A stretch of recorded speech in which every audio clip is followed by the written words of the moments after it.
আসসালামু আলাইকুম ওয়া রাহমাতুল্লাহ। সফলতা যে কোনো কাজে যদি আপনি সফলতা পাইতে চান তাহলে দুইটা কাজ করতে হবে।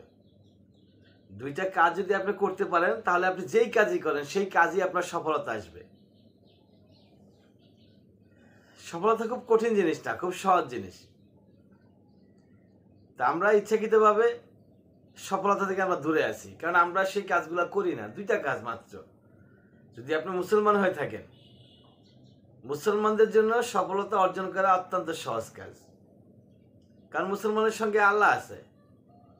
আপনি মুসলমান, আপনার সঙ্গে আল্লাহ আছে, আপনার নবী আছে, আপনার কোরআন আছে, আপনার হাদিস আছে। আপনার চিন্তা কিসের? আপনার কোনো চিন্তা নাই।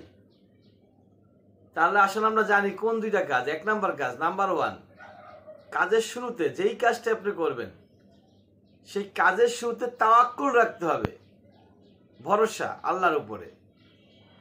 প্রথম কাজ, আল্লাহর উপরে ভরসা রাখতে হবে যে আল্লাহই আমার সব।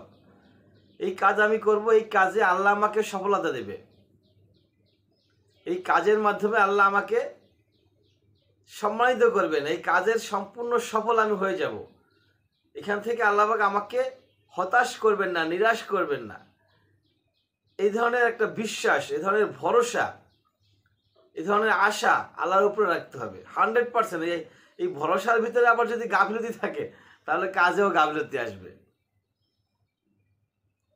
তাই ভরসার ভিতরে কোনো প্রকার গাফিলতি করা যাবে না।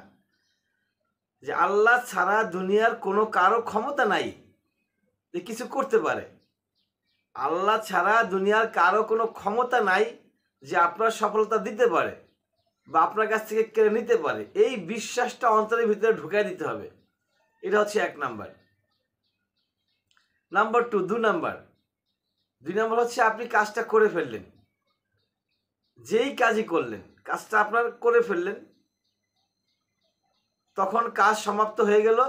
আপনাকে শুকরিয়া আদায় করতে হবে আল্লাহর উপরে। ফলাফল যেটাই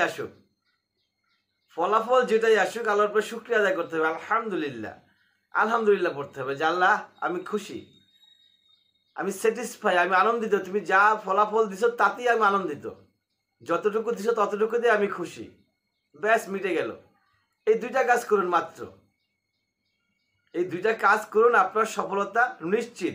আপনি ফলাফল ভালো আসে নাই, আপনি কাজ করছেন, কাজে সফল হন নাই, রেজাল্ট ভালো আসে, তারপরে শুকরিয়া আদায় করুন।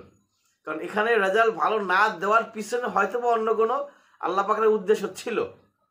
আল্লাহ পাক হয়তোবা চাচ্ছেন আপনাকে অন্য কোথাও আরও এর চেয়ে ভালো সফলতা দিবে। সেজন্য এখানে শুকরিয়া আদায় করতে হবে। এবং নামাজ, 5 ওয়াক্ত নামাজ অবশ্যই জুড়ে থাকতে হবে। সবাই ভালো থাকবেন, সুস্থ থাকবেন। সবাইকে আল্লাহ পাক যেন ভালো রাখেন, সবার জন্য দোয়া করি। সবাইকে আল্লাহ পাক ভালো রাখবেন, সুস্থ রাখবেন। আমিন। ওয়া আখির দাওয়ানা আলহামদুলিল্লাহি রাব্বিল আলামিন।